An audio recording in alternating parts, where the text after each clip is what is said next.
salaamaaleykum wa rahmatullah mbokk yi ñu seetaan si luttetv.com ñu ngi leen di nuyu bu baax a baax tey ñu indil leen benn plateau spécial MMA di ci ànd ak de très grands champions de très grands coachs di ci ànd ak ñoo xamante ne seen kanam yaakaar naa ràññee na leen bu baax a baax ci milieu MMA fii ci Sénégal ku nekk sama ndeyjoor moom xamante ne moom laay njëkk a nuyu mooy Boubacar Diallo maa ngi lay nuyu bu baax a baax jëlal micro bi.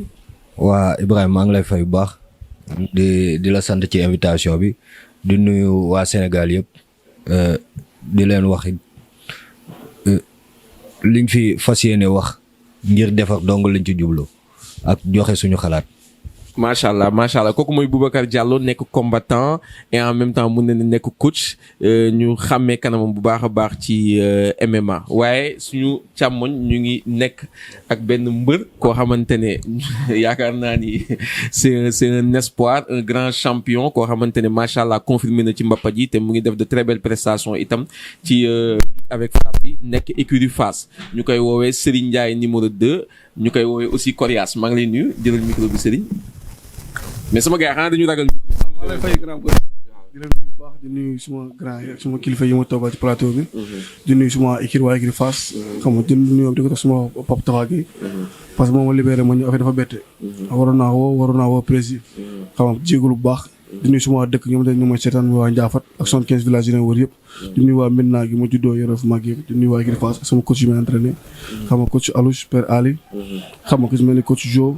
xam nga grand Max maa ngi bëgg ñëpp. di bëgg Alous baax ak coach Jo baax a baax. macha allah ñu jàll ci encore ci ku nekk ci wetu Moustapha ku nekk ci wetu Bouba plutôt kooku moom mooy Moustapha Gabar nekk aussi koo xamante ne ràññee nañ ko bu baax a baax ci MMA bi nekk journaliste de profession su ma juumul Moustapha maa ngi lay nuyu. ma sant di la fay kontaan si invitation bi parce que man moo xam nga ni tout le temps bu dee wax affaire wax MMA moom je suis partant quoi yaakamti dugg si waxtaan bi mën a xam ñëwaat peut-être si combat bi ñu gis il y a 2 semaines. ak peut-être perspective yi mbër yi mën a am léegi ci li ñuy woowee MMA quoi. macha allah ci wetu Serigne Ndiaye numéro 2 itam ñu ngi am coach Niass ñu koy woowee coach Niass lañ koy woowee mais Mamadou Diouf la yaakaar naa tur bi nekk koo xamante ne yaakaar naa Sénégal même bu ñu xàmmeewul kanam bi xàmmee nañu baat bi moom mooy borom bàcc yi moom mooy coach su Reug-Reug moom moo yóbbu woon Reug-Reug ba Singapour ci ñaari combat Reug-Reug yëpp moo ko accompagné Mamadou Diouf maa ngi lay nuyu bu baax ñu ko gën ko xam ci turu coach Niass. salaamaaleykum donc maa ngi nuyu mbokk yi nga xamante ni maa ngi toog ak ñoom fii grand coach Bouba ak coach Bële ak champion bi nga xamante ni tey ñu ngi toog ak moom fii muy Serigne Ndiaye di nuyu sama kal bi Ibrahima Faye donc di nuyu sama Serigne maam Babale Mouhamadou Amine Alaaji Ibrahima Niass di ko ñaanal yàlla may ko gudd fan may ko wér-gu-yaram may ko lépp lu mu bëgg ci barke Yonent bi sallallahu alayhi wasallam macha allah amiin yaa rabbal aalamiin gars yi gis ngeen donc plateau bu ñu leen indil na leen fa ay spécialistes ak MMA indil na leen fa ay mbër itam ndax quoi qu'on puisse dire fu mu toll nii suñu làmb ji MMA ji moo ci gën a nekk actualité MMA moo ci gën a nekk buzz jamono ji ginnaaw bi nga xamante ne Reug-Reug def na fi premier combat am ak waa Ares ci décembre 2019 gagné ci Sofiane Boukousou wëlbatiku en 2021 boog mun nañ ne ci mois de janvier bi ñu génn boog Reug-Reug dem na fi ba Singapour pour jàkkaarloo kooku nga xamante ne moom mooy Alain Ngalani nekk champion ci kickboxing Reug-Reug def ci benn prestation bu exceptionnelle tey ñu ñëw nag war a waxtaanee loolu waaye war a waxtaanee surtout les opportunités yi nga xamante ne waa axlu làmb am nañ ko à travers ce MMA la MMA lan lay may waa làmb MMA lan la ñu nar a indi comme valeur ajoutée pour le monde de la lutte MMA tey jii yan cachet la ñu am ci MMA bi parce que ñu bëri ñu ngi naan MMA bëri na xaalis bëriwul xaalis tey suñu spécialiste yi dinañ ñu ko leeral mais aussi est-ce que ku tëb rek am doole doon xeex ci mbedd beeg yooyu mën na dem nekki pratiquant MMA loolu itam dinañ ci ñëw di ngeen fi am révélation yu exceptionnelle incha allah ça on vous le garantit. Première question bi maa ngi koy posé ki nga xamante ne moom mooy Bouba lan moo la booleeg MMA est-ce que yow da nga jàng aaru MMA wala dafa am beneen aar boo doon pratiquer ba dugg ci biir MMA. waaw mais il faut ñu définir MMA avant tout quoi MMA c'est mix martial art boo déggee mix mooy am na loo boole lu déparé ñaar man à la base judo laa tàmbale en 2013 j'ai eu l'occasion de participer à un stage boo xam ne nii waa Lionheart Initiative ñoo ko fi def fii Sénégal ñu dugal ci jujutsu mais balaa loolu daan naa def li ñuy woowee jujutsu traditionnel fighting system. lan mooy jujutsu c'est l'art de soumettre son adversaire sans aucune résistance.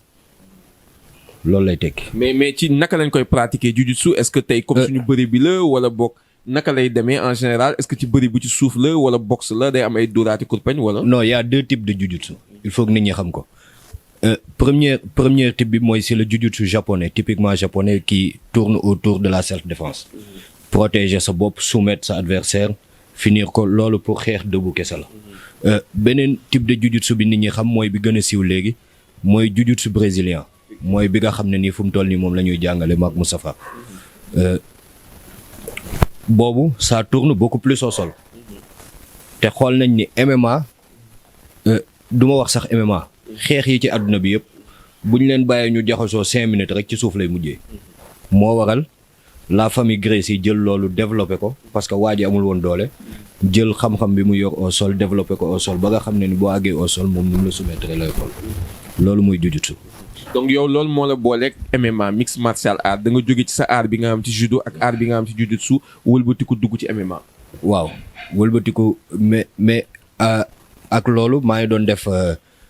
comme ni mu la ko waxee jujutsu traditionnel bi dam ci doon def li ñuy woowe fighting system daam fighting system mooy soit da ngay boole karaté pied point ak judo bi ak sol bi mook MMA ñoo xaw a nduroo mais différence bi mooy da ngay sol kimono ak règlement yi leen régir loolu moom boole loolu moo wala. macha allah coach Niass ma laaj la yow ban aar nga pratiquer parce que dégg nañ rëg-rëg ci révélation bi mu ne man sama coach moo gën a neex tànk Alain Ngalani ci échauffement yi balaa ñuy dugg ci combat bi maak moom dóorante nañ fa dóorante yu metti te saa bu yëkkatee tànk bi pour dóor si ma ko du ma fa fekk donc am naa benn souplesse déplacement bu exceptionnel yow lan nga pratiquer ba mun nekk coach tey ji ci MMA.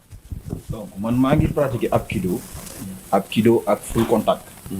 donc avant may ñëw Apkido full contact laa nekkoon am na benn ñag bi ma yoroon mu ngi tudd Asley donc defe naa ne ña ma bokkaloon di jàngal foofu noonu ñoom xam nañ ci dara donc bi kooku ñibbee ci la rallier ñëw Apkido ci maître Dame Seck donc Apkido nag aar la boo xamante ni tey aar bu xamante ne li tey aar bi dafa bëri lu ci nekk am na bëre am na boxe am na taekwondo am na judo art mix la tey booy xool ba xool tey boo xoolee da nga koy mun nga ne sax MMA la parce que art bi lu mu boole moo bëri te loolu jot nga ci compétir naa ci baax a baax man tey sama catégorie dama dem ba benn moment amatuma ku ma compétir koo xamante ni tey kuñ ma jox mu bañ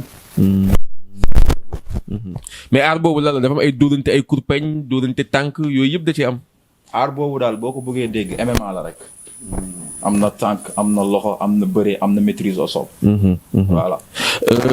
ma poser la benn question Moustapha lu tax tey jii ñu gis ni que MMA dafa nekk sport boo xamante ne mbër yi dañ ci am benn domination bu exceptionnelle su ma nee mbër yi waxuma mbëru Sénégal tey jii MMA ñu ci gën a siiw mun nañ leen woy ko may Habib Nurmagomedov nekk russe xaw ma nekk champion ci MMA tey jii mun nañ tudd ku mel ni Miocic mooy champion des poids lourds ak ñeneen nag Kamaru Ousmane nekk itam champion ceinture donc MMA différentes catégories la mais gis nañ ni catégorie yu ci bëri dafa am ay lutteurs yu ciy dominer. nu mu demee noonu comme ni nga ko waxee ñi nga wax ni dañu am histoire ci lutte balaa ñuy dem ci MMA maanaam buñ taxawee ak yow mun nañ décider ndax combat bi dañuy dóoranteeg yow wala yóbbu la au sol continuer ko foofu. te foog naa loolu nag seen avantage foofu la nekkee mën décider combat bi fan lay amee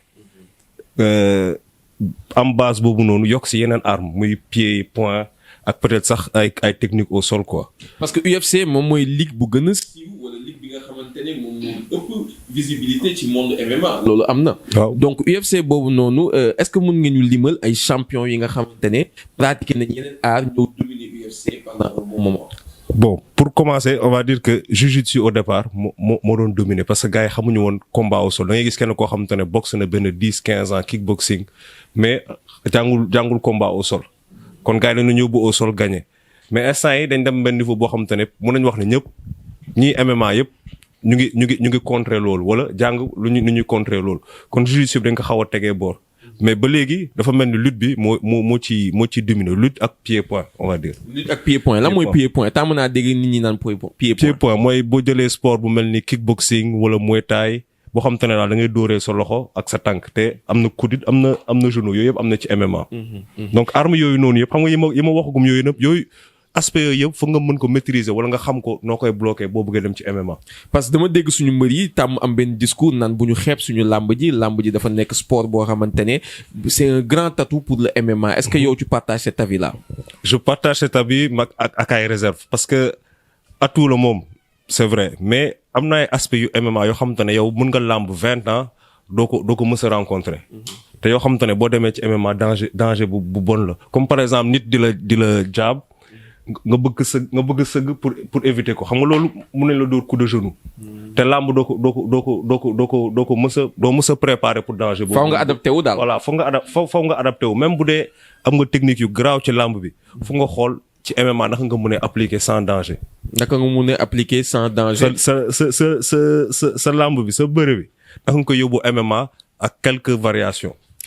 tey jii ku mel ni Serigne Ndiaye 2 mi nekk sama wet gis nañ ni que moom jot na def ay stage yu bëri ci wàllum MMA loolu ñun topp nañ ko ak suñu ay médias tey jii Serigne Ndiaye numéro 2 est-ce que tey mën nañ ko gis rek ne il est apte pour le MMA parce que des fois nga nekk ci koñ bi di dox jékki-jékki gis benn waajoo xamante ne dafa njool dafa ponkal ñu ne ko demal bëri ji est-ce que MMA façon boobu lay fonctionner est-ce que nit ku njool ponkal comme Serigne Ndiaye 2 macha allah wala dafa war a pratiquer MMA. ah ça foog naa ne ça dépend ligue bi ngay dem rek. bu dee ligue amateur la mun nga dem tese xool sa doole fi mu toll mais pour man jàpp naa ne daal ku jugee ci mbedd bi rek bëgg dem ci ligue yu mag yi danger nga fa de parce que gëm naa ni temps de travail bi gars yi dugal ci MMA yow dugaluguloo ko dafa am benn temps boo xam te na nga ko war a passer di jàng balaa ngay dem rencontrer nit yooyu. te lu jaral leeral mooy ni que foofu ay catégorie la catégorie maanaam yow booy tasante da ngay tasante ki nga tollool doole parce que da nga njool ponkal rek que yow dañ lay jox ku tuuti ki nga tollool doole ngay tasante ay njool ak ponkal rek nga fay fekk. waaw loolu catégorisation boobu est-ce que yàgg na ci MMA. non yàgg au départ moom on va dire que style yëpp nañ boole woon amutoon limite de poids amutoon limite de temps. mën nañ jël benn poids léger boole ko benn poids lourd. noonu la demee sax au départ boo seetaanee UFC 1 ba foog naa 13. amutoon limite de poids amutoon limite de temps. dañuy jël benn style dugal beneen style gars yi def face à face. ku nekk xool ku mun sa morom. waaye léegi ñu ngi koy commencer professionnaliser indi ci ay catégories yu mel noonu ma tourné wu vers Serigne Ndiaye numéro 2 moom itam ku ne xam na ni champion la def na lu ne ci mbapat bi am ay combat yu bëri ak rëg-rëg mun nañ ne rëg-rëg sax bu mu teggiwee tànkam ci mbapat bi yow yaa téye affaire yi sa loxo est-ce que du lu ma tooñ Franc keroog di ko wax ma ne ko est-ce que du rëg-rëg jaar bi mu am ci MMA yéen moo leen inspiré ngeen dugg ci MMA wala dafa am yeneen loo xamante ne moo leen motiver pour pratiquer ce sport là. waaw parce que boo seetee ñun MMA am na léegi 1 an et quelque xaw ma 2 ans. gis nga sama coach Alouche. sama combat Ndiaga Sarr. dafa ñëw gis may entraîner combat mu ne ma MMA bi solution nga dugg si. au début bañoon naa sax mais ma gis sama combat ak li mu doon mu def effort. indi benn gars nga ne champion du monde kickboxing muy Grégory Choplin. la indi mu ñëw sama combat def fi ay fan ak man. mu ne ma léegi c'est obligé léegi. c'est force il faut que leen nga làmb ji nga boole ak MMA bi. parce que daf la testé ci ay fànn yu bëri. waaw parce que ma testé ay fànn parce que au début man dama jigéen sama tànk yi mënu woon jug quoi. ak sama poids laa doon xalaat. après Grégory ñëw sama combat gis ma répété bàkku mu ne ma noonu ni ngay bàkkoo nii. am nga souplesse. sa tànk yi bu nga travail dina mun ñëw. bàkku face bi xanaa nga bàkku mooy bi ngeen di tëb ba ca kaw. waaw comme d'habitude rek. xam nga après entre temps nag léegi moom boole ma ay gars yu may entraîné fii. may entraîné nank. xam nga entre temps nag sama combat sugu si mu taxaw. moo bloqué lépp parce que dama ne noonu bàyyi ma concentré pour l'instant nii. sama combat bi comme instant toll moom ci làmb ji gars am na ci mën cër te waa Fass te am na fu ma teg quoi. donc mun ma mélanger au four et au moulin. waaw moo ma téye fi mu nekk nii. loolu moo la téye loolu moo tax duggagoo ci MMA bi. mais est-ce que am nga ay propositions par rapport ak MMA est-ce que dañ la wax ni faaw nga rejoindre les États-Unis préparer wu foofu wala fii Sénégal am na ay structures yu la mën a permettre nga entraîner wu pour pare pour MMA. waaw si au début loolu la ñu waxoon parce que au début dañoo waxoon keroog dafa waxoon dama ñëw si wetam entraînement moom foofu mais non dëgg yàlla moom fi ma toll nii ci làmb nii. mënuma dem fenn États-Unis fenn préparer MMA di bàyyi fi ma toll ci làmb nii. parce que Fass am nañ ci man yaakaar. te wax dëgg yàlla loolu xalaatu moo ko def si àdduna fi nekk nii. donc il faut que même quelque temps ma toog fii bu fekkee am naa ñu ma entraîner fii. nga liggéeyante ko ma entraîner fii ak temps moom tamit mu nangu ma loolu. boole ma ay gars yu ma entraîner fii di entraîner di boole sama combat yi. macha allah ñu ngi ñëwaat ci yow léegi mais Bouba ma laaj la benn affaire lan moo tax. yéen ñi nga xamante ni ñu ngi pratiquer MMA parce que coach Niass lu mu wax itam c'est très important coach bi nee na moom mu ngi doon lu sport mu doon pratiquer comme MMA la mais lu tax boobu léegi fii mënuñu am ay compétition MMA fii ci Sénégal benn buñ ci gis du ay sénégalais ñoo ko organiser ay nit ñoo xamante ni ñoom ñoo jógee ba France ñoo organiser événement bu mag bi nga xamante ni Reug Reug compétir na ci lan moo leen tere yéen comme làmb ji nu mu développé woo di am ay compétition lu tax yéen mënoo leen essayer xool naka ngeen di def ba mun a am ay compétition fii Sénégal ngeen mun a tàggat ay champion ci MMA bi ba pare ñu pratiquer wane ci vraiment dans un niveau professionnel. Bon, je pense que loolu pour mu am fu mu toll nii du yomb parce que organisation bi déjà amaguñ ko les moyens financiers yi organiser laaj Sénégal amagu ko parce que Sénégal déjà cage rek pour ñu am ko problème. mais cage bi ñëw na. parce que non cage bi dañu ko fi bàyyil. mu ngi fi cage bi mu ngi fi Sénégal. mais lan moo tere cage baa ngi fi endroit baa ngi fi lan moo ñu tere organiser. bu Mesdames Seck mu ngi doon organiser. mais toujours day revenir ci li muy wax daa am benn partie médiatique boo xam ne nii ku amul doole mënoo ko def. parce que communication moo yor événement. nekkul organiser pour organiser kese. bu nekkee organiser pour organiser kese. ku nekk mun nga indi say élèves ñu kii mais parce que bu ñu fàtte sport de combat la dafa am risque derrière. am na assurance yoo war a fay. am na yu bëri yoo xam ne da nga ko war a jël en charge. combattants yi da nga leen war a fay. ñi fay liggéey da nga leen war a fay. kon nekkul loo xam ne ni c'est gratuit. dafa am benn chaîne boo xam ne ni moom la war a am.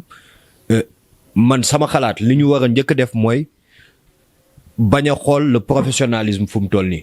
xool lan mooy développer mbir mi. dégg naa ku ci mel ni président MMA Sénégal ci benn interview mu ne ñoom ils ont organisé mais c'était sur un volet amateurisme parce que nee nañ organiser nañ ay événements yu bëri mais en tant que amateur.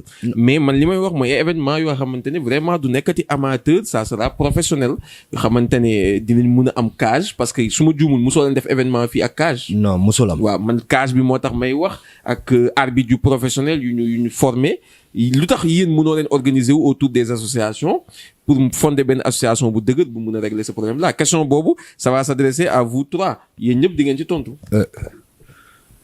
est-ce que mës nañ jéem a toog waxtaan ci lu jëm ci loolu. est-ce que yéen bokk ngeen association déjà. non man bokkuma association. bu dee yàlla dëgg la bëgg quoi. man bokkuma association. parce que am na benn liggéey boo xam ne ni maa ngi koy def depuis 2013. je continue sur cette même lancée. tu es en solo quoi. non c'est pas question d'être en solo. je suis pas dans le business pour le moment. je suis dans l'évolution. te évolution ak utum xaalis mënuñoo ànd. kuy jàng doo ut xaalis. te fii Sénégal lu ñu sonal mooy dañuy ne prix gars yi gis xaalis. te dafa am yoon boo xam ne nii yoonu amateur la fa ngay jaar. former ay champion. ba mu leer la catégorie bi tey jii suba bu ñu la fëggoon yow di nga indi élément. parce que bu ñu dee xool tey booba tey ay poids lourds la ñuy wax. mais MMA ñi fa gën a rëy ñi fa xam champion yi gën a mag. Habib 70 kilos lay def. John Jones il fait 99 kilos. Mike Mouse il fait 60 kilos xaw ma 50 xaw ma 61 kilos. tey champion la yoo xam ne nii Sénégal xamuñu leen. kon affaire bi ay catégorie de poids la du nekkul am masse nii kese parce que bu dee division yi mag yi maximum poids bi nga mën def 121 kilos la. mais ñi am passion MMA yéen ñi am passion MMA ak waa MMA Sénégal fii lu tax mënoo leen booloo mais créer benn affaire bu dëgër bu professionnel Moustapha. je pense que ku nekk xam nga dañu fa maa ngi doon wax ni Reug Reug bébé la ci MMA. parce que MMA existé gul Sénégal même s'il y a man dama jàpp ne que même s'il y a des gens yoo xam ne ñu ngi liggéey ci MMA existé gul Sénégal dans le sens où amaguñu ay compétition amaguñu ay structure yu taxaw yoo xamante ne yow xam nga ni boo nekkee jeune bëgg nekk MMA fii ngay dem jàng ko dugg circuit bi mën compétir fii ainsi de suite di nga am encadrement bi si jëm yëpp xam nga suivi bi si jëm yëpp ak ñi lay former ak ñi lay prendre en charge ak yooyu yëpp existé gul Sénégal amagul Sénégal léegi nag ñun. suñu contribution depuis le début mais peut-être vulgariser concept MMA jéem a créer peut-être nit ñuy jógee bitim réew di fi ñëw di former jeunes yi peut-être di leen pousser. gis nañ sax ngeen indi woon benn champion bu mel ni Cyril Gane. mu UFC wala jàkkaarloog le numéro 3 mondial. te MMA yi loo xam te ne dafa am comme bu baax ko dafa am communication bu si war a dem parce que sport de combat la kon dafa am violence mais nit yu bëri dañuy gis violence boobu noonu jàppee ko ay nit yu soxor wala nit yu bëgg a gaañante alors que am na art si gannaaw am na technique si gannaaw te souvent sax dañuy gis gars yi combat ba pare xam nga di naaj ba pare di jàppante à la fin mu am fair play te nit yu bëri nekkul ci art mënuñ comprendre loolu donc loolu rek frein la pour développement MMA ci man li ma xalaat. suñu làmb ji rek des fois ñu dóor mbër ba bëñ bi wadd wala kanam gi neew yi ba pare teewul ñu kottante loolu du dara. lutte avec frappe parfois aussi ça peut être violent. Mais est-ce que coach Niass Mamadou Diouf am nga ay éléments de réponse par rapport ak li nga dégg sama gars yi wax ci professionnalisation wu MMA parce que yaakaar naa yéen am ngeen ay jéego yi ngeen ciy dox parce que yaa ngi bokk ci MMA Sénégal su ma jumul. si bien sûr am na lu ma ci mën a wax donc li ma ci mën a wax mooy que ni donc man gis naa ne MMA sax danger yi ci nekk yu nekk ci làmb ji moo ko gën moo ko raw. si bien sûr. MMA làmb amul ay weq. amul ay nga tëdd ñu lay dóor. parce que soo gisee ma wax la loolu maanaam tey soo gisee ma wax la loolu xam nga sax au moins MMA dinañ takk gant. mais làmb tey sa loxo yi ngay jël di dóore. mais ñu xam nga déjà loolu. loolu premier bi rek mooy que ne. boo xoolee ba xool jël loxo coup de poing di ko dóor nit ak takk gant. donc loolu booy xool ba xool jël loxo moo gën a dangereux. comprendre beneen mooy MMA di nga sol kooki. kooki mooy yi ngay takk pour porter sa kii. donc kon foofu am na différence bu rëy rëy. donc boo xoolee ba xool am na coup yoo xamante ni sax tey MMA dañ la koy interdit pour nga bañ ko dóor. lu dëgg. kon làmb nekk na loo xamante ni tey booy xool ba xool man su ma jàpp lu ma gis man. sama gis-gis. mooy que ne moo gën a dangereux MMA ci yenn parties. moo gën a dangereux MMA ci. yow da nga jàpp ni fu mu toll nii MMA violence bi moo tax nangooguñ Sénégal mënugu fi développé wu. si bien sûr loolu bokk na ci li nga xamante ni tey am na ci ak li nga xamante ni tey Maître Bouba wax na ko. donc mooy que ne mooy ak ñàkk toog waxtaan. te donc comme man ni ma la ko waxee sànq rek sama jaar-jaar dama ci bëgg a revenir tuuti rek. mooy que ne tey man yàgg naa compétir. defe naa MMA ba may njëkk a compétir MMA tey sax mënu ma la wax ban date la. loolu lu yàgg la. trop sax. donc bon bi loolu amee ma dem ba xeex sama catégorie tey. xeex ba amatuma koo xamante ni tey mën naa xeex ak moom. donc ñi nga xamante ni tey ñoom ñooy samay dirigeant war ma génni pour ma dem xeexi ji. donc xëy na foofu comme Bouba lu mu wax noonu mooy que ne ñàkk moyen moo tax génnewuñ ma woon moment boobu noonu. mais tey suñu amoon moment moyen yooyu noonu tey kon defe naa ne maa ngi ci leneen heure bi nii. donc moyen yooyu noonu nag lu ko mën a indi ak luy base bi mooy ñu toog waxtaan. parce que toog waxtaan rek moyen la. toog waxtaan rek moyen la. donc tey ku mel ni grand Leyti suñu kilifa. mooy agent wu Reug Reug. waaw suñu kilifa ci li nga xamante ni tey moom la ñu séq. donc kooku tey jar na tey waa MMA Sénégal ku ci mel ni Maître Bouba ak suma maître Dame Seck. maa ngi koy nuyu. donc jar na tey ñu woo ko mu toog ñu xamal ko li nga xamante ni tey moom mooy MMA moom la soxla fii ci Sénégal. comme que moom yàlla nag moom ay mbiram nit di nga nekk ci mbir tey. nekk ci 10 ans. tey benn xale ñëw def ci 1 an tey yàlla ibbil ko ci ay buntu yoo xamante ni buntu exceptionnel. buntu yoo xamante ni yow am nga rêve am nga ay tongal yu yàgg tey di rêve loolu te amuloo ko.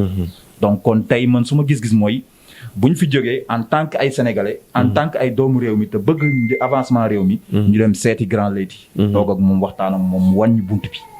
waaw ut ay pexe ensemble pour fexe MMA Sénégal mun a jógaat ci kanam. ci laay jaaree foofu def benn transition bu ndaw dugg ci benn combat bi nga xamante ne am na fi récemment yow Serigne Ndiaye numéro 2 tey boo seetaanee combat bi nga xamante ni Reug Reug moom la def digganteem ak Alain Ngalani est-ce que yow boo ko seetaanee da ngay naan mais waa ji Alain Ngalani bu ñu ma ko joxoon ma defal ko bagage wala yow jàpp nga ni pareegoo pour MMA. waaw non du question jàpp ñàkk pare pour MMA parce que man Reug Reug depuis ma xam ne Alain Ngalani lay bëreel. man chaque jour damay xool ay combat Alain chaque jour je me dis ne kii Reug Reug moo ko mën ñu ne ma non waaye tànk mais non parce que boo seetee làmb déplacement làmb te Reug Reug du cuune macha allah donc tey nit ki bu taxawee nga am vision di ko xool rek ak sa garde dox si kawam rek au moins bu tànk bi jógee di nga xam fu tànk bi dal ma ne kii Reug Reug duñ sax yàgg te nii laa ko waxee. maanaam kon yow jàpp nga ni que tey jii lecture bi nga am ci làmb am nga même lecture boobu ci MMA. yow mënoon nga préparer combat MMA fu mu toll nii. waaw deseen toll nii ma dëgg yàlla moom li ma ko sama ko ci Alioune di wax rek. xool vision. sport de combat moom vision la rek. mooy xool vision fi ngay teg sànq bu baax. ak fi ngay dem. parce que maanaam làmb yi ñu am nii. tey boo seetlee tey jàng bëre. moo gën a difficile nga jàng yenn aar yi sama gis bu gàtt boobu man fekkee mën nga bëri mu ngi ci yow pare yenn aar yi te boo amee ay coach te bëri dafa mel ni yaram bu nangu la bëri est-ce que mën nañ ko jàngale sax est-ce que am na kuy jàng bëri fu mu toll nii waaw non c'est doonu jël la xam nga tey champion la macha allah mais bu amee genre coach yi am da ngay entraîné comme man tey ni ma nekkee champion ci làmb ji am coach Alouche à côté am Grégory Chopin à côté donc te dafay xaw a faciliter man sama carrière ci MMA parce que bu fekkee affaire ay tànk ay coup de genou xam nga ay coup kii dafay xaw a facile parce que bëri moom kenn moo fu may teg tànk mais yooyu la astuce yaay jàng rek complété ko ak vision te benn champion bu mel ni Cyril Gane sax nee na ma tey poids lourd yi tànk yi c'est pas très important quoi nee na ma loolu waxoon na ma ko ci rëg-rëg bu muy def open press am ci digganteem ak Sofiane Boukissou mais bëgg naa ko laaj tamit coach Bouba benn affaire gis nga mbër yi jamono ji ñoom ñëpp bëgg nañ dugg ci MMA est-ce que tey y a des dangers ku ci mel ni ñoom Serigne Ndiaye 2 nekk ay champion en lutte simple champion en lutte avec frappe est-ce que tey y a un réel danger pour ñu dugg ci MMA ou bien ils sont prêts du ma ne y a un danger du mu la wax ils sont prêts parce que loo gis daam yoon bu mu war a jaar parce que bu tey jii ñu en tant que mbër bu duggoon dem ñu dugal ko ci cage moom kese ak mbër mu dajeeg striker boo xam ne nii il sait se déplacer il sait lutter il sait combattre au sol ça devient un autre monde pour lui ak lu est-ce que mu rëg-rëg tase gum na kooku ci ñaari combat yi est-ce que rëg-rëg am na profil bu ci mel ni li nga wax léegi Sofiane Boukissou ak Alain Ngalani est-ce que am nañ profil boobu Alain striker la ñëpp loolu lañ ko xamee striker mooy ba xeexkat debout ak loxo ak tànkal moom loolu la xam leer na gars yi aca yeggalil Boukissou striker la kenn xameewu ko combat au sol prochain défi rëg-rëg fu mu toll nii mooy buñ ko joxee koo xam ne bërikat la comme moom foofu la ñuy xamee évolution bi mu nekk def parce que li mu nekk def c'est un grand exploit la par rapport ak ñi nga xam ne ni ñoom lay dajal. est-ce que tey jii buñ la waxee rëg-rëg Ares copte na ko pour un premier combat ici à Dakar contre Sofiane Boukissou bi nga déggee information boobu ak bi nga seetaanee premier combat deuxième combat rëg-rëg ba jamono ji est-ce que tey vision bi nga amoon ci rëg-rëg bu njëkk tu as toujours la même vision. non mënuma am même vision parce que évolution day am. est-ce que tu es surpris. parce que premier combat bi. rëg-rëg def na erreur boo xam ne nii bu doon man maa am position boobu dama koy soumettre te Boukissou moo ëpp doole. man bu ma amoon loxoom boobu mu defoon kii dama koy soumettre. technique gu jiu-jitsu la. technique la. est-ce que ci deuxième combat bi rectifié na erreur yooyu. deuxième combat bi rectifié na erreur boobu joxewul loxoom.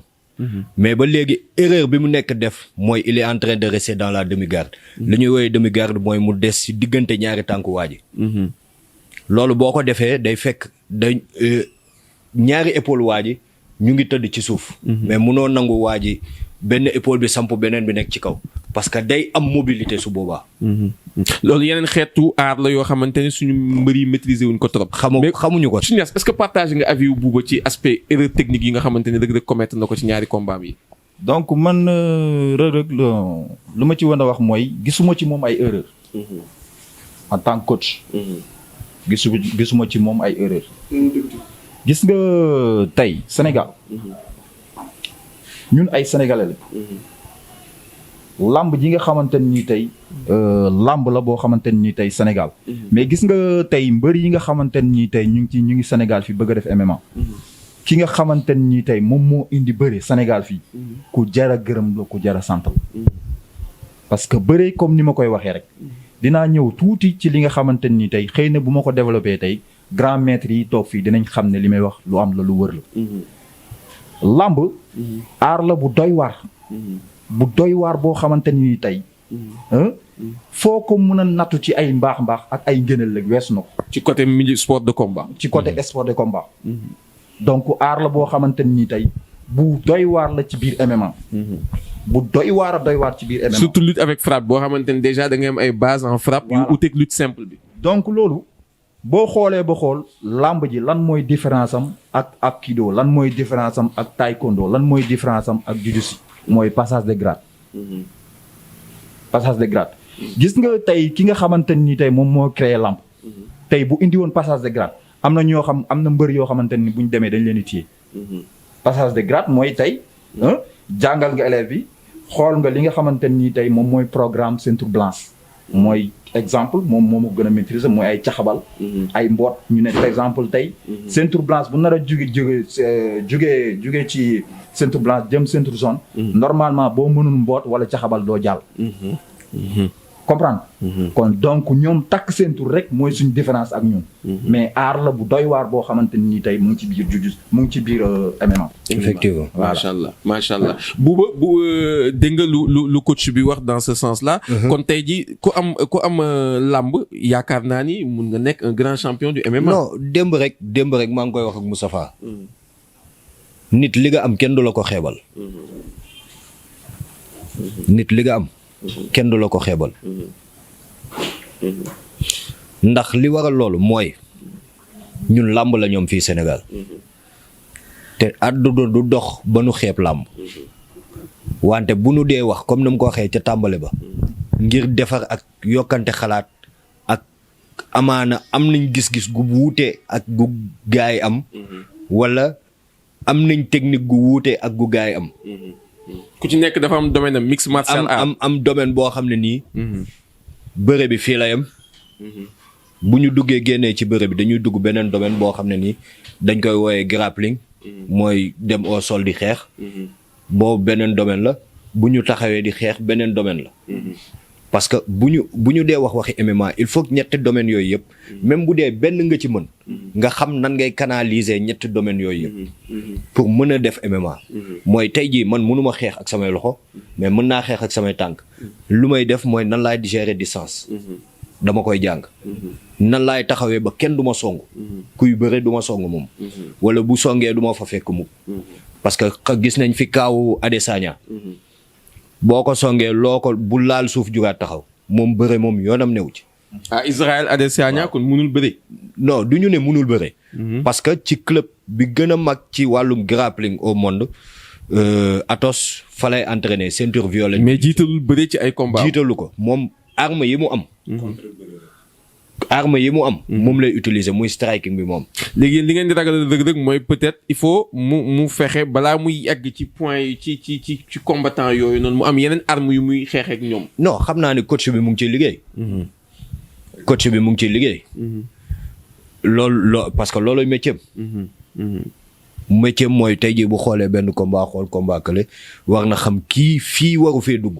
fii war na fee dugg. yaa ngi ñëw fu am solo. kàddu boobu loolu dinaa ko laaj Moustapha tey Reug Reug ñu ngi koy coow ak ki nga xamante ne moom mooy Marcus Buchecha Almeida nekk koo xamante ne son point fort c'est le jiu-jitsu mais koo xamante ne amul benn expérience ci MMA musul def MMA mais c'est un 13 fois champion du monde de jiu-jitsu tey Reug Reug ci ay kàddoom dañu dégg ni nee nañ ko waa ji bu yeggee ci suuf ku dangereux la mu ne bu yeggee ci suuf na tal jiu-jitsu maanaam am na nu muy yeggee ci suuf dootul talati jiu-jitsu dafa mel ni Reug Reug joxe na stratégie wu combat boobu déjà wane ni que moom day indil waa ji xeex bu tar pour que waa ji diminuer wu balaa muy yegg ci suuf lan nga xalaat ci loolu coach. xam nga léegi ne yaa ngi laaj gars yi ñu analyser combat wu Reug Reug yi man jàpp naa ne Reug Reug si ñaari combat am yëpp amul sax benn seconde bu mu ci perdre amul benn seconde boo xam ne am nga impression que adversaire am mu ngi jël dessus bi saa mu ngi wax affaire vision. man gëm naa ni Reug Reug vision bu garaaw la am parce que même premier combat ak bukki chou bi erreur bi bu baax di wax deuxième fois bi ñu demee au sol mayu ko am na nu mu adapté woo ci diggi combat bi lu mu jàng. boo seetee ak Ngalani même chose aussi début xam nga après combat bi maa ngi lay wax avant combat bi sax man naan man en un an xaw ma Reug Reug entourage am kan mooy entourage am ak lan la jot a liggéey. mais ci Ngalani ci 2 premières minutes yi wane na liggéeyam que taxawul. juste basé wu ci làmb bi un an bëre bi un an yi depuis combat arresam te loolu yëpp dalay wane ni que jàppewu ko kaf jàppewu ko ngaay naan dama ngand damay xeex am naa doole. dafa dem jàngi aar bi. am na lu mu nekk di jàng boo xoolee deux combats yi rek xam nga ni que am na ay armes yoo xam te ne reposé wul kese si bëre bi. léegi nag Buchecha beneen affaire loolu yëpp mënu ma sox dara posel Buchecha mu ñëwaat ci yow léegi mais coach. Reug Reug lan la jàng Serigne Ndiaye 2 mii nii mu ngi ne daf bëgg a def MMA mais est-ce que lu Reug Reug di entraîner mu ngi koy entraîner Reug Reug est-ce que day entraîner ak yow tous les jours wala toutes les semaines wala entraînement lamb mooy priorité. Reug Reug su may wax ci moom damay commencer rek mooy que ne ku ko xam-xam ne sport mooy life am. Reug Reug matin et soir daf koy entraîner. guddi ak bëccëg nit ñi dañuy dem nelaw yi sax muy entraîner. est-ce que loolu du pété bu yàggee. donc non loolu soo ko déggee ma wax ko noonu maanaam pour xamal la rek maanaam que ne sportif la te dafa gëm lu muy def te loolu mooy laay fam. yan planning d'entraînement ngeen ko tegal depuis combat ak Boukichou. non planning boobu moom suñu wax dëgg yàlla moom suñu secret. non xam nga yéen MMA du ngeen ci compétir ak benn sénégalais wolof la ñuy làkk fu mu toll nii. li ñuy wax ni c'est pour suñuy rakku mbër ak yu mel noonu ak suñuy mbagu mbër yi vraiment ñu mun a xam est-ce que Reug Reug moom moo ko doon wax ne ma depuis 2 ans mu ngi entraîné ci MMA bi est-ce que tey jii entraînement MMA mun nga ko adapté ak entraînement lamb ou c'est à part day dem entraînement lamb ba pare ñëw entraînement MMA. entraînement lamb ak MMA ak entraînement MMA. booy xool benn la rek. parce que comme ni ma la ko waxee. lamb sport de combat la MMA sport de combat la. donc dafa am ay quelques variantes yoo. quelques différences yoo xamante ni dañ ñu ci biir. dañuy xool li nga xamante ni tey moom la combattant bi manqué. ñu jël ko complété. comprendre donc sa biir wax dégg naa sànq yaa ngi wax en tant que mbëri est-ce que mun nañ def MMA. si bien si. mën nañoo def MMA. mën nañoo def MMA ku ci mel ni tey Reug Reug. defe naa ne tey sénégalais yi dafa am loo xamante ni tey dañ ko umpale ci Reug Reug. Reug Reug dafa sonn ci aar bi. Reug dafa dem fu ne. dafa compétir fu ne. ci adunaam. donc tey munoo comprendre tey li ma mënta comprendre tey mooy bu nekkee yow tey da ngay suivre sport bi nga xamante ni tey moom mooy suñu sport muy sport lamb ji sénégalais bi. donc nga xool Reug Reug jaar yi nga xamante ni tey am na ko ak jalooro bi nga xamante ni tey def na ko ci réew mi ak bitim réew. donc kooku noonu. ay am vision ak xam-xamam ak matière bi nga xamante ni tey mu ngi ci yëngu. doo ko laam-laam. macha allah. du dëgg li may wax donc kii xam na si dara. parce que ñoom ñaar ñoo bokk li nga xamante ni tey moom mooy. bëri nañu plusieurs fois ñoom ñaar. voilà très bien. kon donc moom. li ma koy wax mooy mu góorgóorlu. aar bi am na ci yoon am na ci buntu boo xamante ni tey bu ko fa jaaree tey dina am li nga xamante ni tey moom la bëgg ci MMA. dinaa ñëwaat ci kanam tuuti ci combat bi bu Chacha dinaa la ci laaj coach mais Serigne Ndiaye 2 tey aujourd'hui lan mooy ay statistiques Serigne Ndiaye 2 parce que itam il faut arrêter Serigne Ndiaye 2 il faut ngeen arrêter seen affaire mbër yooyu ñaata at laa am nanguwuñ la wax seen âge. ñaata poids laa am nanguwuñ la wax poids bi taille bi nanguwoo ñu ko wax parce que Reug Reug dañ ko doon laaj ñaata at nga am mu ne du ko wax bu mu demee ci MMA bi gars yi dañ ko affiché on a affiché Reug Reug Omar Kane 28 ans bind 1 mètre xaw ma ñaata donc on a affiché toutes ces statistiques bind poids 120 kilos donc MMA amatul ay naxaate fu mu toll nii dañ dugg ci milieu professionnel boo xamante ne ay waratoo lañ bañ ku saraxe seen ay xaw ma seen poids yi dañ koy saraxe mbir yi loolu moo tax bëgguñ taxaw ci balance boo leen waxee taxawal ci balance ñu ne non gars yi après dañuy natt sama poids dem saraxe ko ay ceeb dañ may jàpp mystiquement quoi. Serigne Ndiaye non c'est que xam nga milieu lamb ak milieu MMA milieu lamb leneen la. milieu lamb leneen la bokkul ak MMA ak sportif yi. waaw xam nga tey doo dem di MMA naan yaa ngi takk ay nombo. waaw wala nga yaa ngi takk ay lamb taake doo ko def. dëgg la par rapport fii booy bëree. day gis sa benn maam jóge fële ñëw sax da ngay takk ba da nga objet 10 da nga objet. mais di ngeen dem di am fu ngeen di dugal gars yi mais coach dégg naa xam nga Reug Reug États-Unis la jubal. Reug Reug dafa jubal États-Unis bu États-Unis la jógee jubal Singapour. dégg naa yow yaa jóge Sénégal dem Singapour yaa yóbbu bouteille yi de Singapour. waaw donc loolu. dinaa ci wax tuuti rek. li ma ci mën a wax mooy que ne man ku ma xam-xam ne man galaaj xaw ma ko. au contraire dama ko ragal sax moom Omar. kan Reug Reug xam na li may wax. comprendre donc yooyu noonu. waaw lu ma ragal la. donc ki ragal loolu nag mënta jël loolu di ko yóbbu. mais xanaa doxuñ la ay bouteille nga yóbbaale. beneen mooy doxuñ la benn bouteille nga yóbbaale. non loolu moom man. diwloo ko ci vestiaire yi diwoo ko dara. non c'est-à-dire gis nga foofu. pour waxal la li nga xamante ni moom moo am. foofu booy solu sax gars yi ñu ngi taxaw wër. pour xamal la benn affaire am na benn produit boo xamante ni tey frotté la. maa ngi ko doon diwal. boobu temps dafa am tànkam bi foo xamante ni tey daf doon métti. avant combat bi. mais pour diwal ko produit bi rek.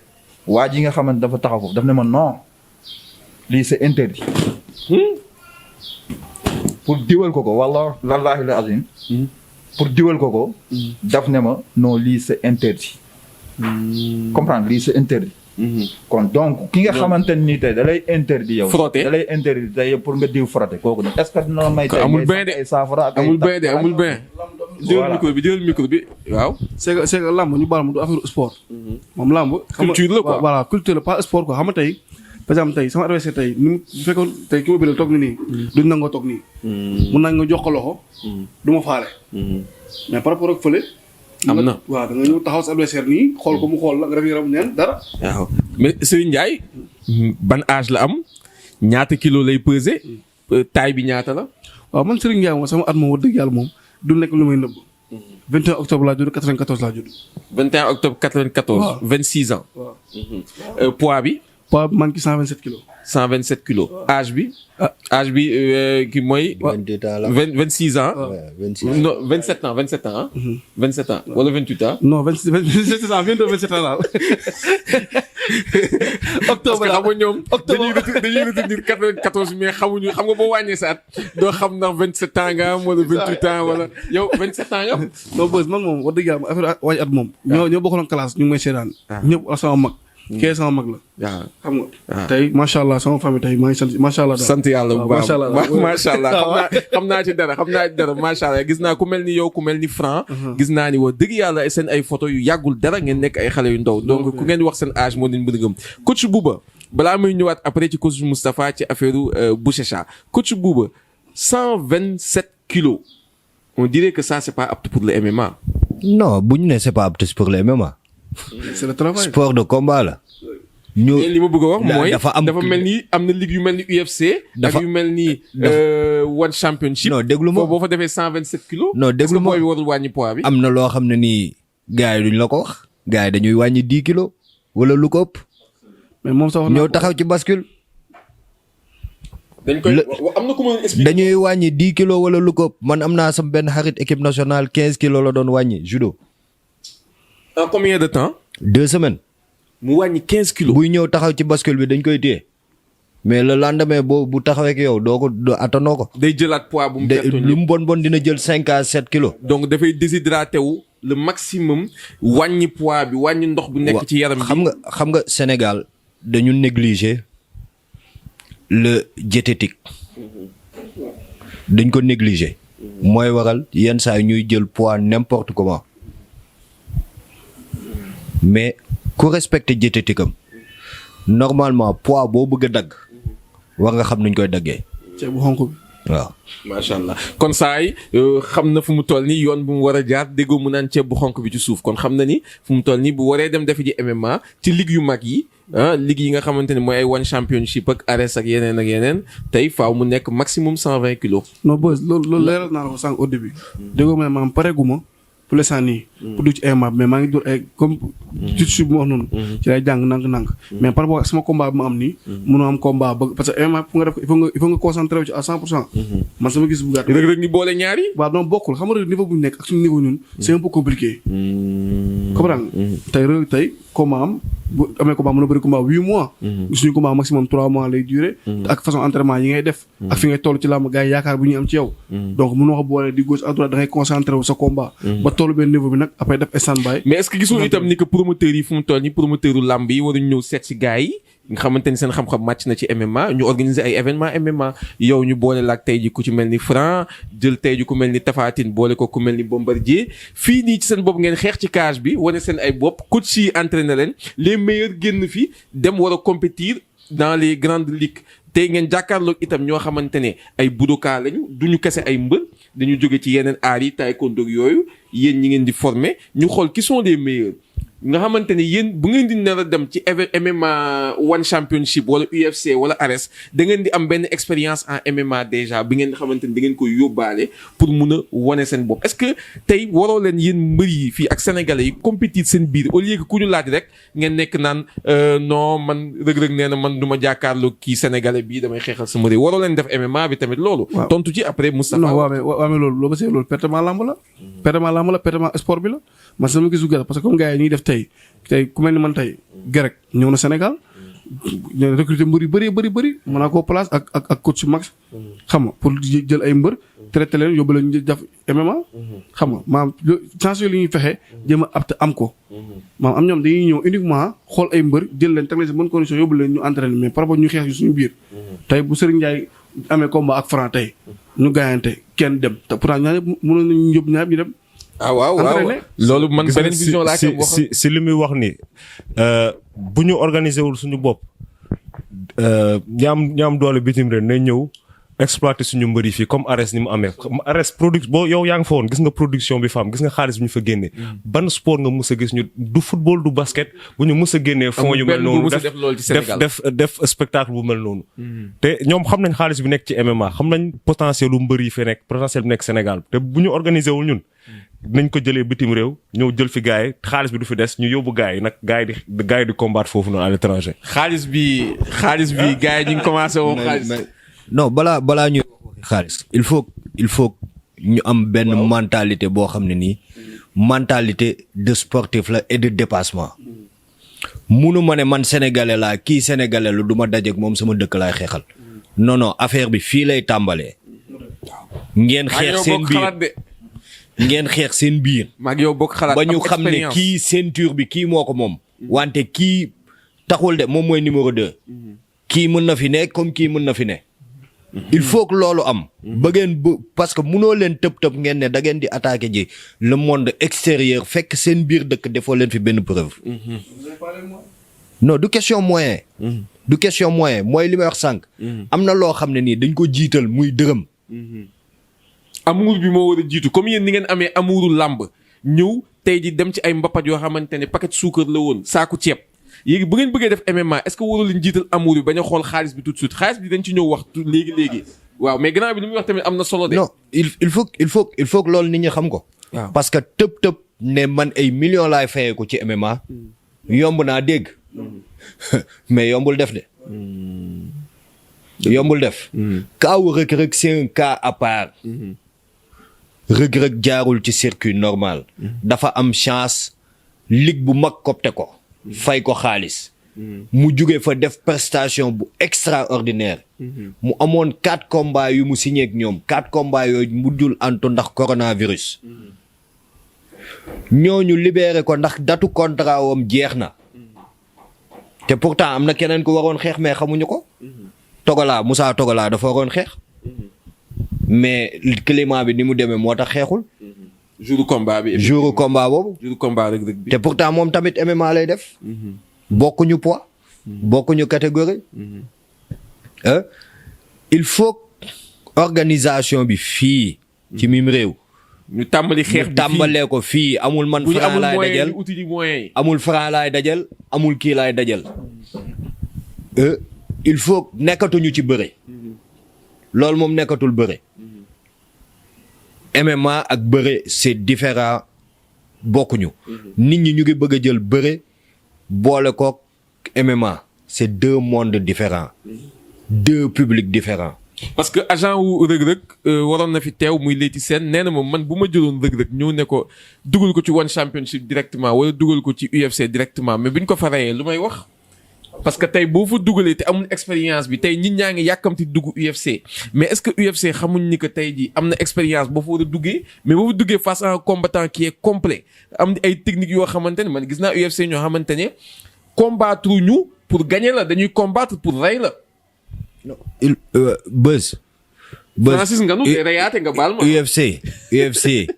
UFC loolu beneen monde la. du monde bu bokk ci àdduna bii ñu bokk.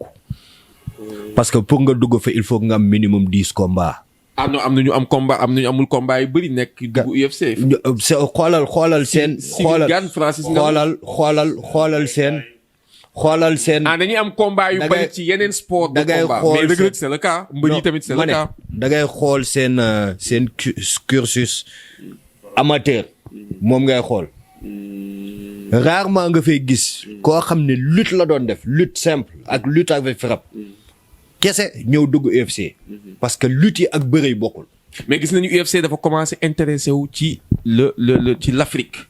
commencé léegi di gën a investir ci Afrique côté Afrique du Sud ak yu mel noonu parce que xam nañ tey ji population wu africaine bi dafay yokk bu baax a baax donc dafa am ñaari solution yu fay génnee mooy di nga fay am de bons combattants étant très jeunes très forts ba pare am benn sport bu ñu mënoon bu mel ni làmb ak yu mel noonu seen sport cosaan.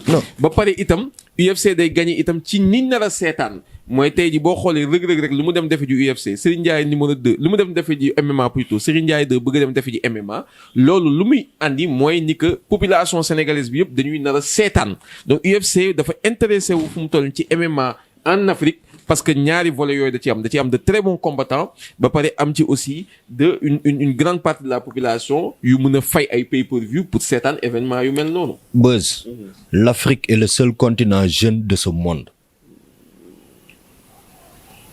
Tranche d'âge bi gën a kawe Afrique 30 ans la. On n'est pas un continent de vieux. Continent xale yu ndaw la. 17 ans 30 ans nga fiy gis. mag ñi sax bu la nee 40 ans la am nga ne ko déedéet amoo 40 ans.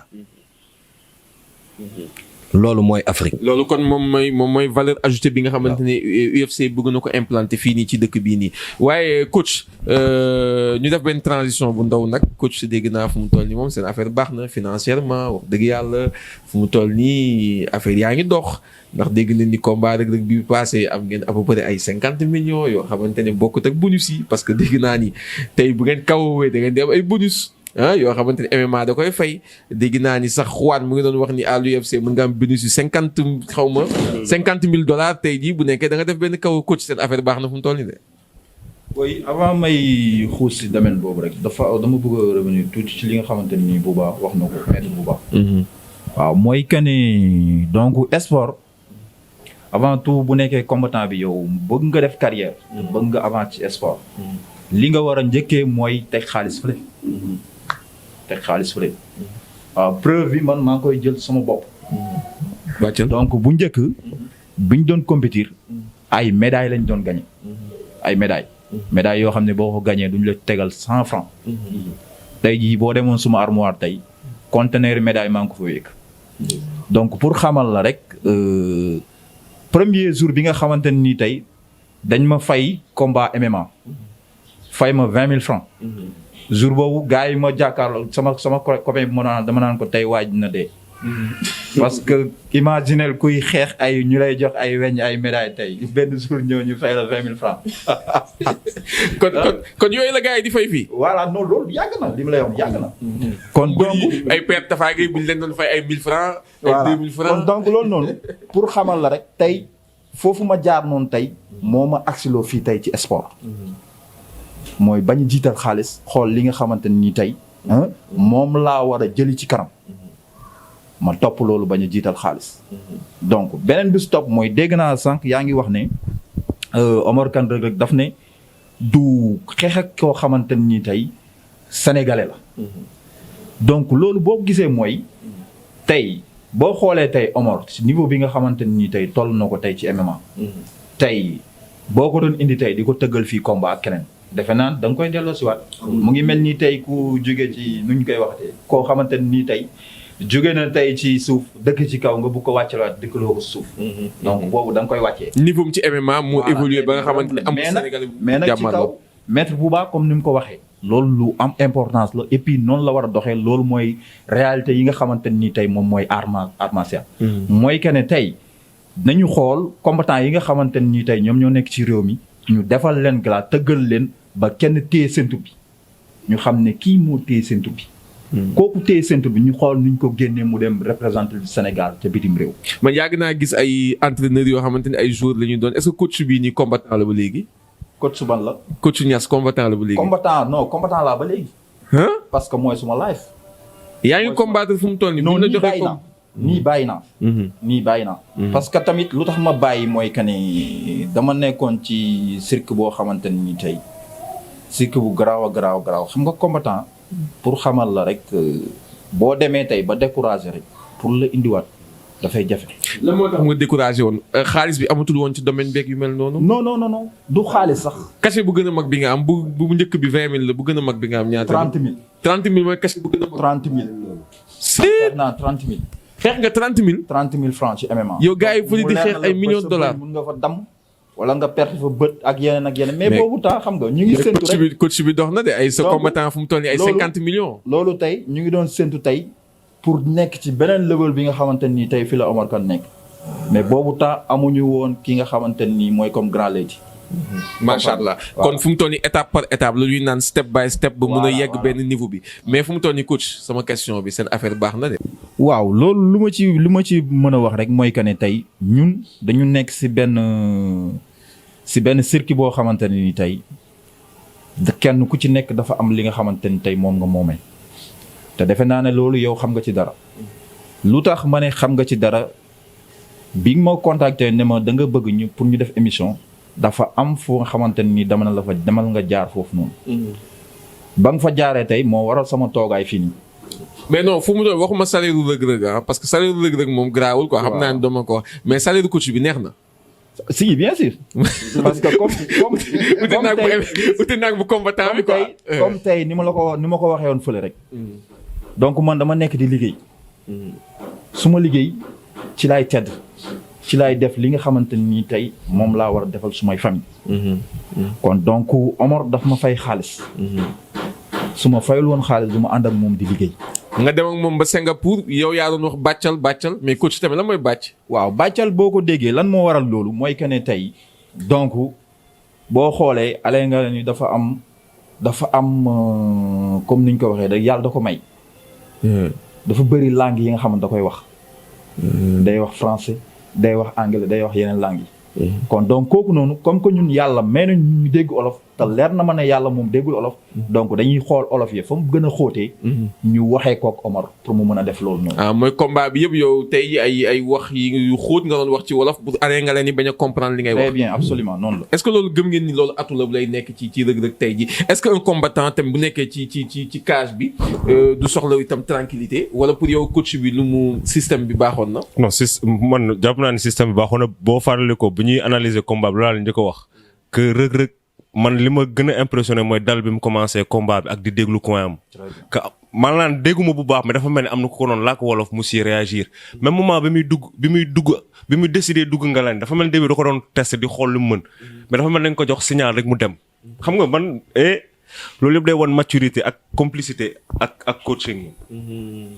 xaalis man coach man bëggoon naa xam kan moo nekkoon si gannaaw loolu yëpp parce que ma posé naa si question yu bëri pour parce que.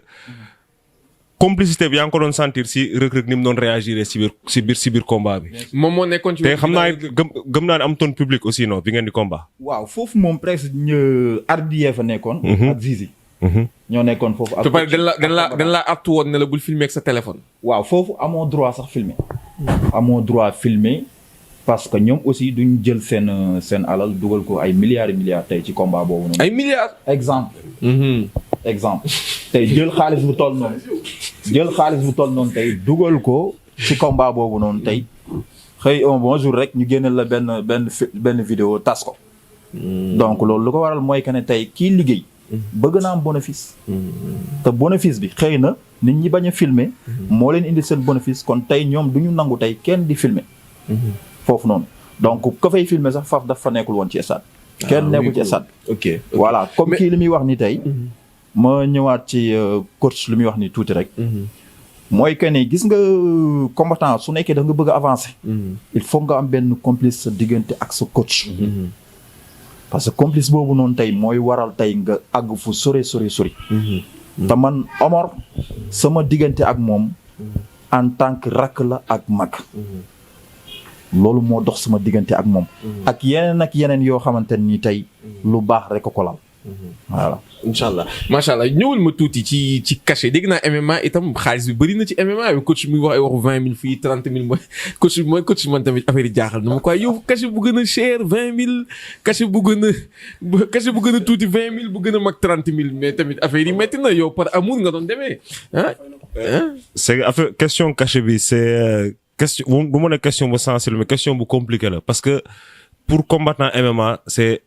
lan mooy sa potentiel yow ñu mun la jaay affiche la affaire bi question d'affiche la affiche bi est-ce que dina neex est-ce que dina jar bi ñu njëkkee wax Reug Reug One FC One Championship waxuñu Reug Reug Ngalani Reug Reug Boucher nañ wax comme ça gars yi gis affiche bu rëy combat boo xamante ne ñëpp nañ ko bëgg seetaan léegi nag yow sa potentiel boobu noonu ngay jaay ci MMA mais si li ma dégg moom balaa ngay am cachet bu normal di nga am combat yu bëri quoi. cachet bu normal foofu. waaw cachet bu normal foofu balaa nga koy am mais seen cachet moyen c'est à peu près combien. bon c'est que One Championship gars yi melu ni États-Unis bi nga xam te ne dañuy afficher cachet athlètes yi.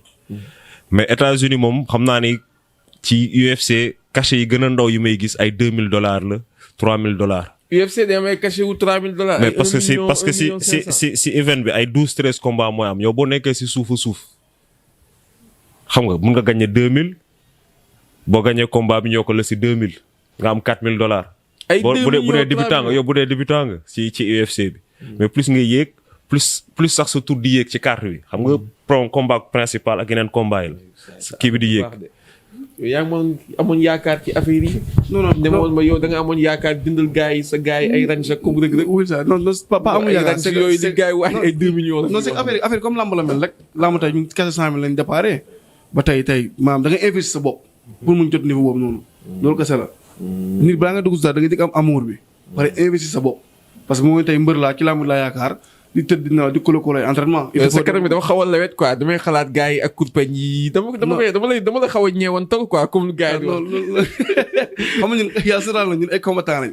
maam bu ñu juddoo ba léegi. Bouba xoolal par exemple Bouba du il ne rigole pas xool ko ba léegi mu toog mu ngi ñàngal am na mu kii mais yow sa kanam gi par exemple. non mais bokkul Papa Bouba zubal ma kanam Bouba bi. non bokkul. Bouba ne rigole pas quoi xam nga. non du loolu mais xam nga Moustapha boo xoolee xam ni Mouss yow combattant yi yow dafa combat yu bëri. non man bàyyi naa leen ko sax man moom. mais xoolal Bouba xam nga combattant. non man c'est normal quoi sama àdduna yëpp j'ai passé ça sur les tapis. gis nga xam nga combattant UFC limite da ngay naan ñii dañu am problème xel. ils ne sont pas bien. est-ce que comprendre nga fu may waxee lool parce que itam ay Francis Ngannou ñooñu duñu seen reetaan bëriwul sax. lool gars yi ñoo koy wax ni rek mais c'est des gars yoo xam ne nii wóor na yàlla buñ duggee ci cage bi nga leen di gis ñu am benn image bu strict parce que dañ koy imposer seen bopp mais wallahi alazim boo leen génnee cage bi léegi nga xam ne kii nit kese la. li ñu mën def ak yow sañu ñu ko def ak keneen. mën nañ foo ba rey la tamit. moo ne xalaatuñ ko. non. xalaatuñu ko sax.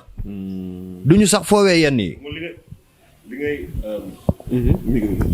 li ngay daj saal ak li ngay daj ci cage bi métti na métti boo xamante ne yow boo ci génnee doo sa xalaat xeex.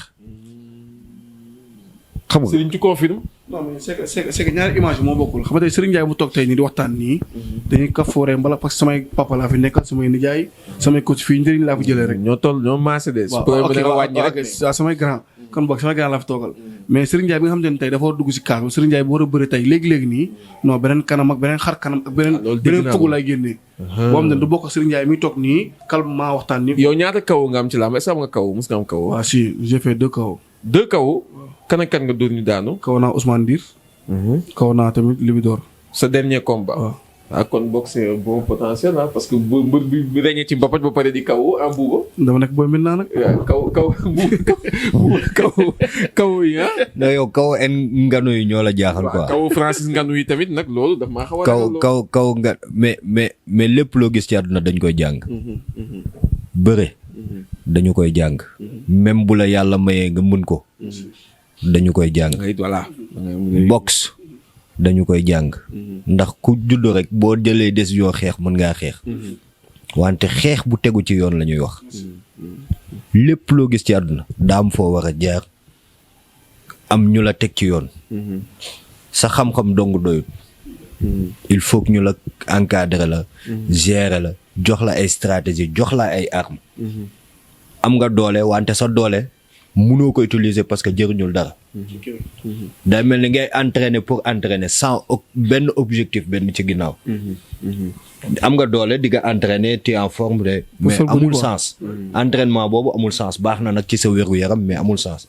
mais bu nekkoon am na lenn looy def ci ginnaaw.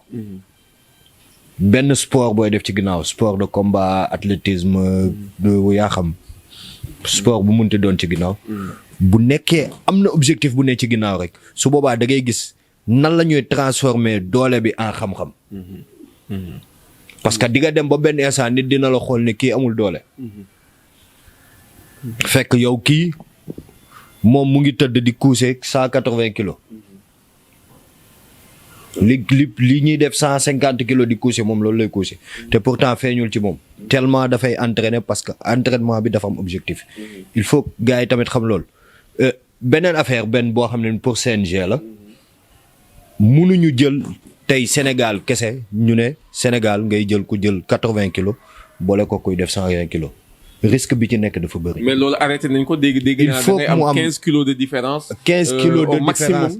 15 pour les grands combats nag amul loolu. 15 kilos de différence dafa bëri.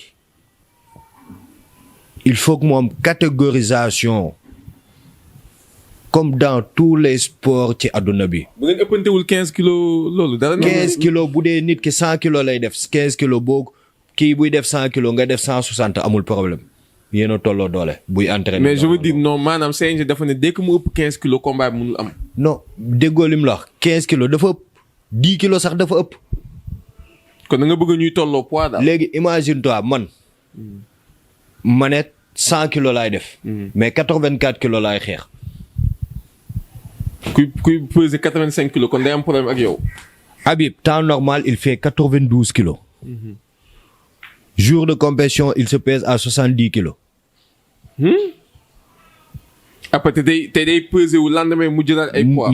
mu jëlaat poids.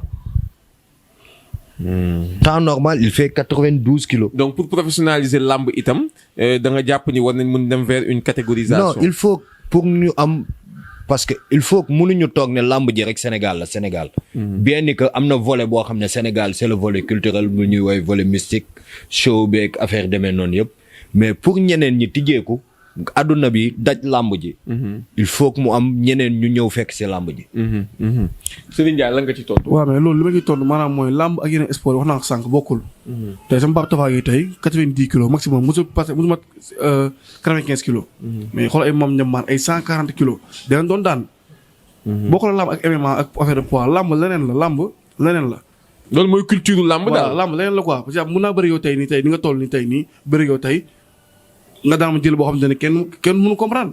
loolu mooy succès bi loolu mooy. Mamadou Diop. Ndiaga Kassé. daan na fi usine doole jël bu rëy. Mamadou Diop 70 kilos. exactement 65 kilos. exactement mu daan usine doole 130 kilos jël boo xamante ne ba léegi moom la ñuy. ba pare tamit organisation bi am ci MMA bi amu ci lamb ji. lamb da ngay ñëw tey bëri benn combat ñaari combat sa koñ topp la public bi topp la ñoo non d'ici 2 ans wax ne roi des arènes. ça dépend ci li ngay liggéey. boo entraîné dem boo entraîné da ngay taxaw da ngay kale. donc affaire de poids ci man ci lamb yàqul dara ci lamb quoi. selon si li ngay liggéeyee ak li nga wax sànq rek nit ki mu nga tuuti yor doole joo xamante ne ni 140 kilos yor ko. ça dépend ci liggéey bi la rek quoi sama gis bu gàtt ak lamb quoi. macha allah léegi nag dama bëgg a déglu les techniciens les 3 techniciens qu'on a ñoom laa bëgg a jox kaddu gi di leen interpeller ci benn combat boo xamante ne xam nañ tôt ou tard dina ñëw dans le MMA bu dee Reug Reug mu ngi ci One Championship ak Boucher mu ngi ci One Championship Reug Reug Boucher. Là ce sont des spécialistes de jiu-jitsu qui parlent face au coach de Reug Reug Moustapha yow laa ci njëkk a interpeller Reug Reug Boucher combat boobu noonu noo koy analyser parce que ñu bëri ñu ngi naan c'est un combat très dangereux pour Reug Reug. MMA moom surtout catégorie de poids wu Reug Reug mën nañu wax ne combat yëpp sont dangereux parce que ñoom ñëpp ils font 120 kilos potentiellement ku ñu dóor benn coup mën nga ci kaw. donc man dama jàpp ni instant yi Reug Reug mënul am combat bu yomb mun laa njëkk a jàpp. deuxièmement mooy que danger bi mooy man dama jàpp ni Reug Reug force am mooy amener au sol te Boucher ku ko yóbbu au sol yaa ngi dugg mondam. léegi nag comme ni ma la ko waxoon dernière fois xaw ma nag bokkuma entourage Reug Reug xaw ma Reug Reug lu muy entraîner mais Boucher xam naa li mën bu xasee ba yegg au sol man jàpp naa ne foofu am na danger bu bëri ci combat boobu noonu. parce que du question de temps bi nga passé jàng benn affaire la du nekkuma di xeeb xam-xamu Reug Reug ou quoi que ce soit sànq coach muy wax affaire u ceinture yi. man Reug Reug jàpp naa ni ceinture noire la. ci làmb. ceinture noire la tout court. parce que boo gisee mu ñëw ak ngalan yi wala sax ak Bukishu ñu taxaw dóorante mu génn si. ñu dem au sol mu génn si. ñu dem affaire u jàppante mu génn si c'est que am na maîtrise mu am ba nga xam te ne gars yi même bi ñu li ñu am pour teg si table yi moom mun na ko génnee imposer style am. maintenant face à un 13 fois champion du monde de jiu-jitsu. loolu mooy question bi loolu mooy question bi. si tu avais un conseil à donner à Reug Reug comment aborder le combat. man a jàpp naa ne combat bi kaw wala mu sonné ko la. wala comme peut-être dañu gisee yenn lutteurs yi ni ñuy def ci MMA mooy. moo étouffé spécialiste su jiu-jitsu bi nga xam te ne même boo ko yóbbu au sol yow sa bëre taxaw na ba nga xam te ne moom du mun liggéey. étouffé mooy lan. doo ko may mu liggéey. takk ko téye ko yóbbu ko au sol. comme nga xam nga combat ngalani bi bëgg na dugg si jiu-jitsu mais ni ko Reug Reug téye moo tax mënu ci def dara. genre technique yooyu nga xam te ne da nullifier li sa adversaire bëgg a def. macha allah loolu am na solo coach Bouba sa analyse ci Reug Reug bu Chacha ak itam sa conseil pour Reug Reug. saay analyser lu ma gisagul dana métti de. non mais lan combat boobu lan nga ci xalaat en tant que te Reug Reug en tant que spécialiste de la lutte def 2 combats 2 victoires ci MMA wala jàkkaarloog un spécialiste du jiu-jitsu brésilien. 13 fois champion du monde. du spécialiste du jiu-jitsu brésilien kese. c'est un lutteur à la base. ah bu Chacha mbër la. c'est non pas mbër comme suñu mbër yi. mais def na lutte gréco-romaine ak il yooyu. fait fële lutte libre lañ koy wooyee. lutte libre def na ko. lutte libre lañ koy wooyee Brésil. mais c'est un lutteur à la base. loolu tamit buñ ko fàtte. comme Moussa ni mu ko waxee. foog naa combat bi. issue bu gën a jekk ci Reug Reug dans le monde les plus beaux mooy. dans le plus beau monde bu ñu mën wax. mooy tey jii mu kaw ko. mais aussi waa ji il est dans l'un des plus grands clubs du monde. aka champion yi gën a mag ci àdduna bi fu mu toll nii la nekk di bëril. former champion nu mu koy waxatee Daniel Cormier. Daniel Cormier waaw. champion du monde poids lourd. champion du monde poids lourd. champion olympique en lutte gréco-romaine. De plusieurs fois champion des All American Champions. kon du ñàkk lu mu mën ci bëre bi. par rapport ak partenaires yi muy am ak liñ koy jàngal. conseil bi moom am pour jox Reug Reug mooy tey jii arme yi mu am. muy ay tànkam surtout. pour man low kick Reug Reug ku mu dal benn yoon ñaari yoon fu mu toll tànk boobu waxatuñ ko moom. ci man. par rapport ak puissance bi muy drainer tànk Reug Reug bu bés bu normalé fu mu dal benn yoon ñaari yoon tànk boobu moom kenn waxatu ko. waaw bu dee fonctionné sax mais nekkatul en 100%. pour man tànk ci bopp ci Reug Reug man erreur laa ko jàppee. erreur laa ko jàppee parce que poids lourd yi yenn saay ñu vivace. yenn saay ñu ku dal ñu mën a fayu. te tànk ci bopp fayu ci daa yomb. am na solo pour man mu travailler loolu te bàyyi xel. flanc gauche am. middle kick. bu ko jëlee au fois mën na jeexal combat bi. waaw. waaw macha allah coach dégg nga suñu invité yi lu ñu wax lan moo ci sa xalaat. waaw donc dinaa ñëw sa grand maître lu mu wax sànq rek mooy que ne Omar donc comme ni mu yëkkatee seen tournoi jox ko tey. bu nekkoon ne làmb am na passage de grade moom da ciy nekk ay 7e dan ak fi mu par rapport ak fu mu jaar ci làmb. donc ma ñëw si digganteem ak bu sosa mooy que ne combat boobu. donc munuñ toog fii tey di wax nii lañ ciy def ak naka lañ ciy def. comme ni ma la ko waxee sànq rek. kenn doo dem guerre di wax arme yi ngay tirer. comprendre kon donc loolu ñu ngi ciy liggéey bu baax a baax. ñu ngi ciy liggéey bu baax mais pour xamal la rek. am na luñ fi waxoon. ci diggante Reug Reug ak Ngalani. la ca xew ñëpp gis nañ ko. kon donc liy ñëw incha allah rabi boo moytu dinañ ci gis leneen ndax lu raw diggante Ngalani ak Reug Reug. Ngalani ku ko xam ne grand champion la. koo xamante ni tey toog fii di wax champion sax defe naa ne waxtaan la nii rek. macha allah. toog fii tey di wax ay qualité am tey ci dangereux ak ay qualité am ci yi nga xamante ni mooy champion tey. defe naa ne beneen affaire la. macha allah kon tey ku mel noonu tey Omar Kane bu ko jàppee tey. dem ak moom ci time boobu noonu gañe ko gañe bu leer nañ. kooku ngelawaay war nañ mun a xam ne mun na gañe tey ku raw tey bu c'est ça. macha allah kontaan naa ci yow bu baax a baax coach.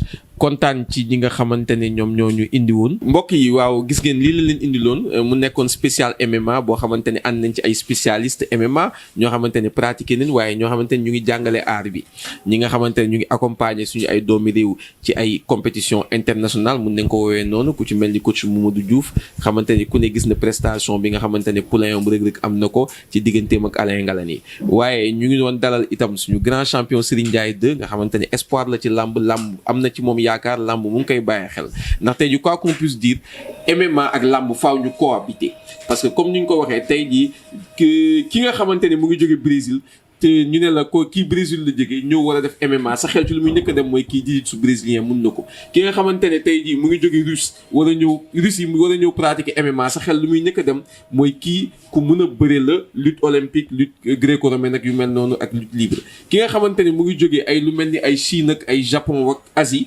di ñëw di pratiquer tey jii li nga xamante ne moom mooy MMA sa xel day dem ñi ko kii mun karaté taekwondo yu mel noonu.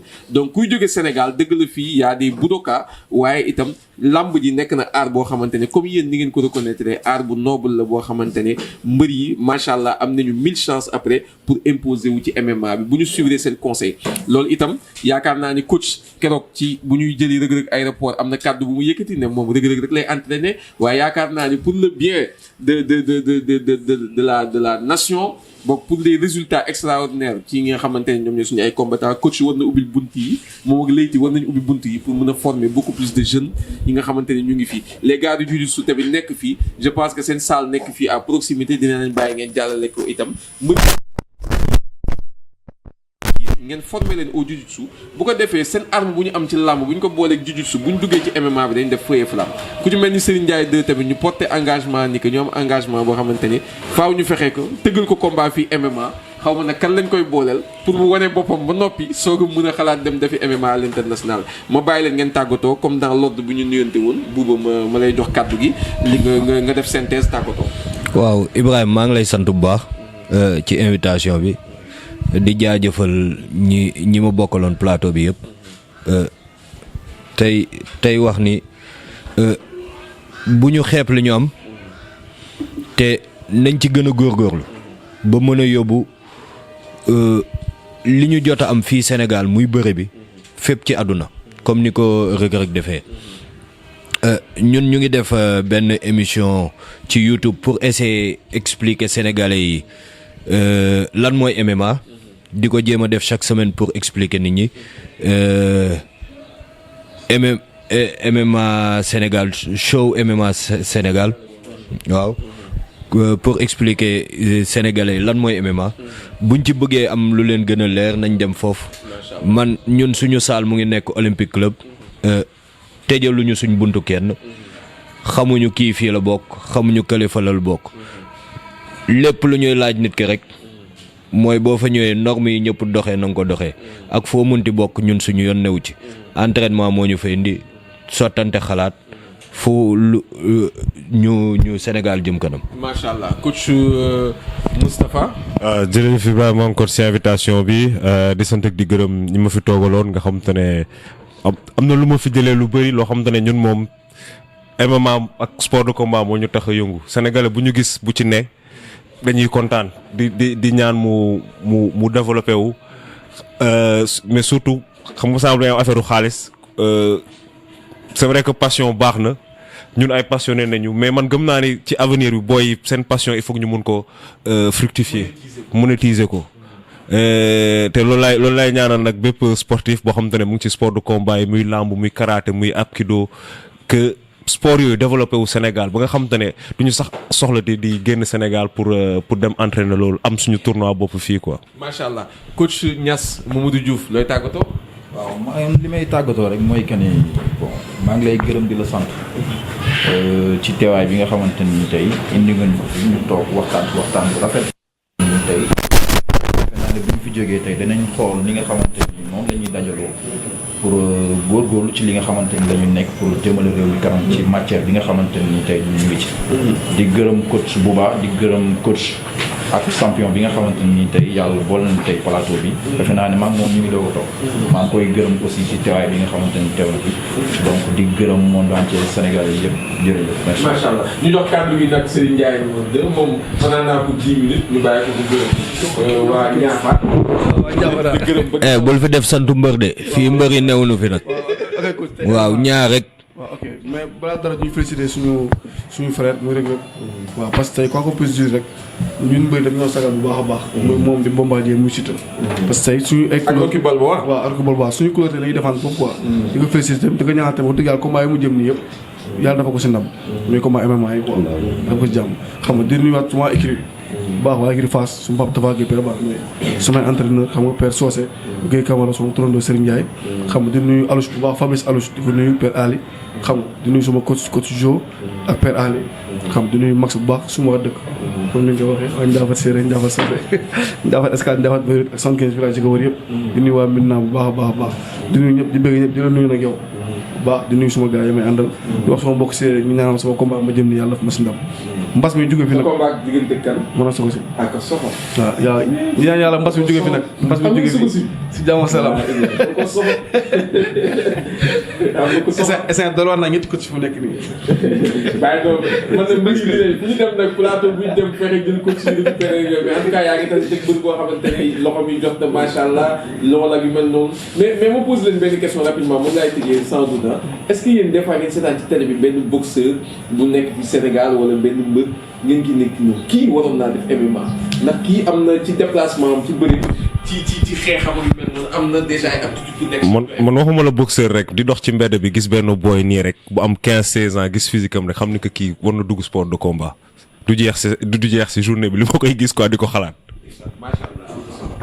ak gars yi kon yaakaar naa li leen indiloon ñu leen jox rendez-vous très bientôt duñ fi yem nag Lutte TV dina fexe chaque mois ñu indi leen au moins 2 thèmes sur le MMA duñ fi yem parce que lii dañ ñëw toog tey nekk ci genre ouverture nekk dans la théorie ñoom wax nañ leen ko am nañ seen chaîne YouTube bu ñuy alimenter vraiment du contenu sur le MMA di wax lan mooy MMA ak sénégalais yi naka la ñu war a mën a def pour xam règlement yi ci MMA parce que bëri na ay règlement comme ni ko coach Niass waxee waaye nag ñun Lutte TV dina dorénavant dinañ fexe une fois ou 2 fois par mois ñu wax benn thème spécial sur le MMA ñu déplacé wu dem seeti ñi seen salle déplacé wu dem seeti coach Mamadou Diouf ci saalam pourquoi pas ñu def ay challenge jël Serigne Ndiaye numéro 2 jël beneen mbër indil leen ko li ngeen di wax nii ngeen mën ko prouver mu bañ a nekk ci théorie ngeen wax ko ni yow indi nga sa aaru bëre mais kaay ma woon la nu ma lay sonalee ci MMA bi ngeen génneel ko ay techniques yoo xamante ni amaana moom xamu ko woon ñun ñu filmer ko woon ko téléspectateurs yi ñu xam ni MMA xam-xam la bu ñuy jàngale mbokk yi li la ñu indiloon ñu leen jaajëfal bu baax a baax